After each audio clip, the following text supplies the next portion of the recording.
নিউটাউনে পথচারীকে ধাক্কা মারার ঘটনা, গ্রেফতার করা হয়েছে প্রাক্তন বিডিও প্রশান্ত বর্মনকে। পুলিশের জালে এবার রাজগঞ্জের প্রাক্তন বিডিও প্রশান্ত বর্মন। পথচারীকে ধাক্কা মেরে গ্রেফতার হয়েছেন রাজগঞ্জের প্রাক্তন বিডিও। বারাসাত কোর্টে ইতিমধ্যেই তাকে পেশ করা হয়েছে। ইকোপার্ক থানার পুলিশ তাকে বারাসাত কোর্টে পেশ করেছে।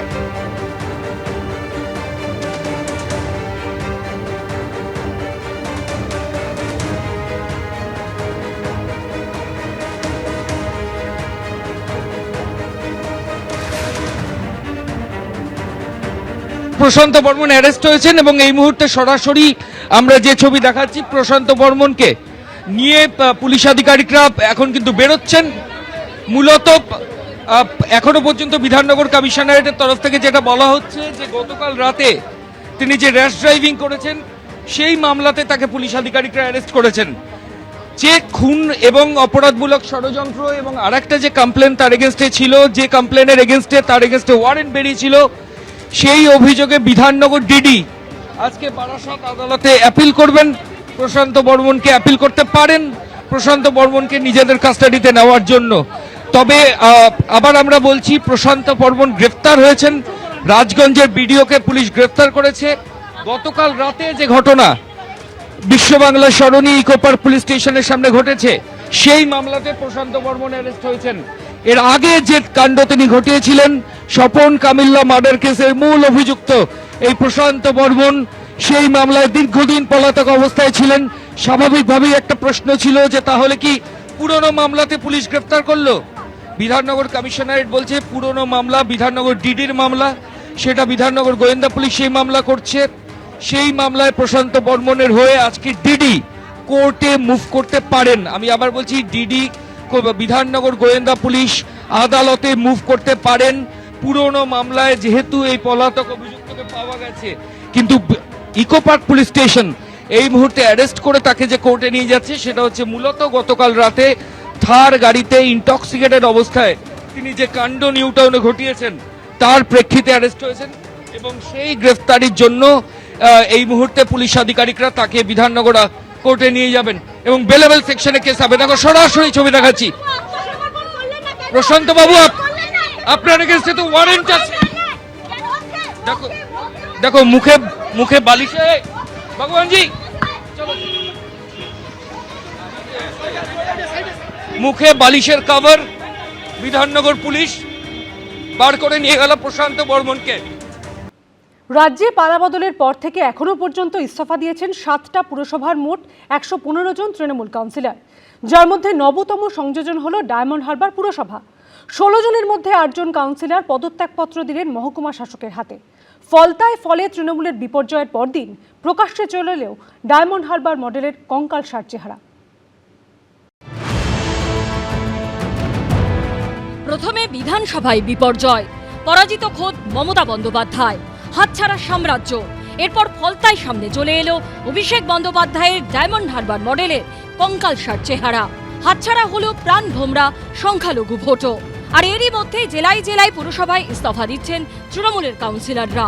আর এবার পুরসভায় পদত্যাগের হিড়িক পৌঁছে গেল একদা তৃণমূলের গড় দক্ষিণ 24 পরগনাতেও। শুরুটা হলো অভিষেক বন্দ্যোপাধ্যায়ের ডায়মন্ড হারবার থেকেই। সোমবার গণ ইস্তফা দিলেন ডায়মন্ড হারবার পুরসভার 8 জন কাউন্সিলর। আরও খান হয়ে গেল অভিষেক বন্দ্যোপাধ্যায়ের ডায়মন্ড হারবার মডেল। ডায়মন্ড হারবারের মডেল টডেল বলে কিছু নয়, এখানে পুলিশি মডেল চলে। গত কয়েকদিনে রাজ্যের 7টি পুরসভা মিলিয়ে ইস্তফা দেওয়া তৃণমূল কাউন্সিলরের সংখ্যাটা সেঞ্চুরি পার করে গেছে। হালিশহর পুরসভার 16 জন কাউন্সিলর, ভাটপাড়া পুরসভার 32 জনের মধ্যে 32 জনই, গারুলিয়া পুরসভার 18 জন, কাছড়াপাড়ার 14 জন, উত্তর ব্যারাকপুর পুরসভার 15 জন, ডায়মন্ড হারবার পুরসভার 8 জন এবং কাঁথি পুরসভার 12 জন কাউন্সিলর ইতিমধ্যেই ইস্তফা দিয়ে দিয়েছেন।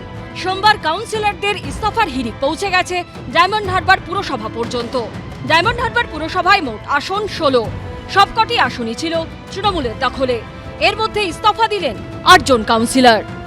এখানে আমাদের পুলিশের কথাতেই উঠতে বসতে হতো, সেই পুলিশগুলোকে কন্ট্রোল করা হতো উপর মহল থেকে। উত্তর 24 পরগনার উত্তর ব্যারাকপুরে গণ ইস্তফা দিলেন 1 ডজনেরও বেশি তৃণমূল কাউন্সিলর। পুরসভায় রয়েছে 23টি ওয়ার্ড। ইস্তফা দিলেন পুরপ্রধান সহ 15 জন কাউন্সিলর। আমাদের আর চেয়ার আঁকড়ে থাকা উচিত না।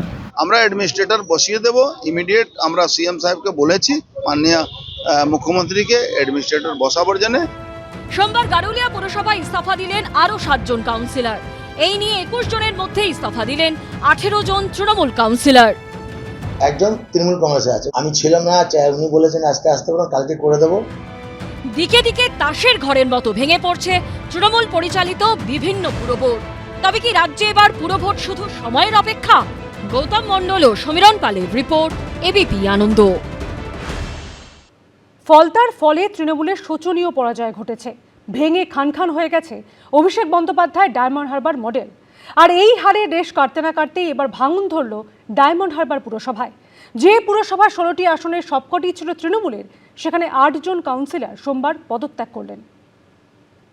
এই কুখ্যাত তৃণমূল, যার মূল সহ উৎপাটিত হয়ে গেছে, ভোটটা হয়েছে তৃণমূল তারাও।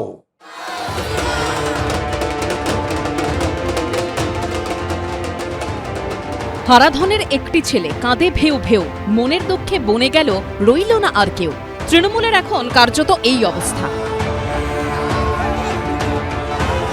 ফলতার ফলেও তৃণমূলের শোচনীয় পরাজয় ঘটল। তৃণমূলকে চতুর্থ স্থানে টেনে নামালেন ফলতার ভোটাররা। ভেঙে খান খান অভিষেক বন্দ্যোপাধ্যায়ের তথাকথিত diamond Harbour model.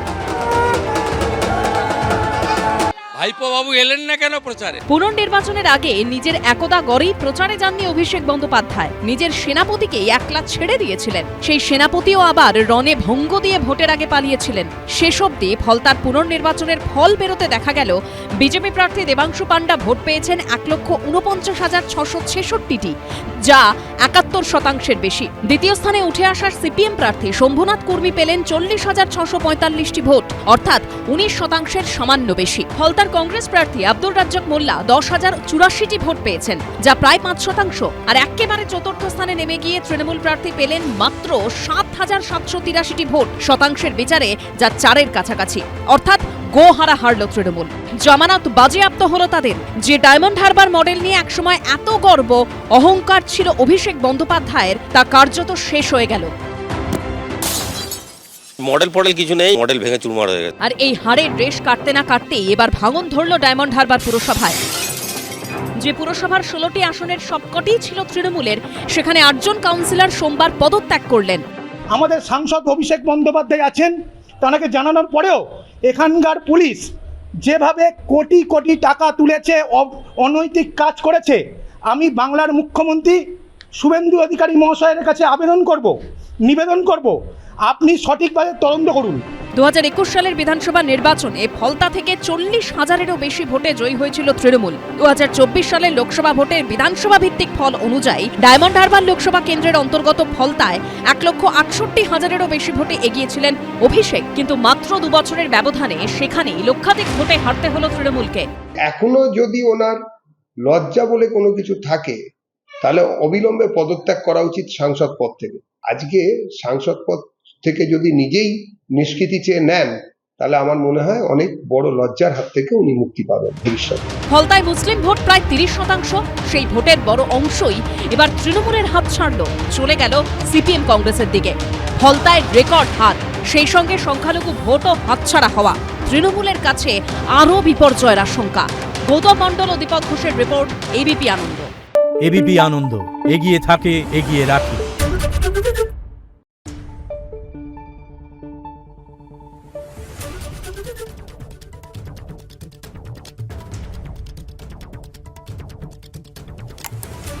Thank you.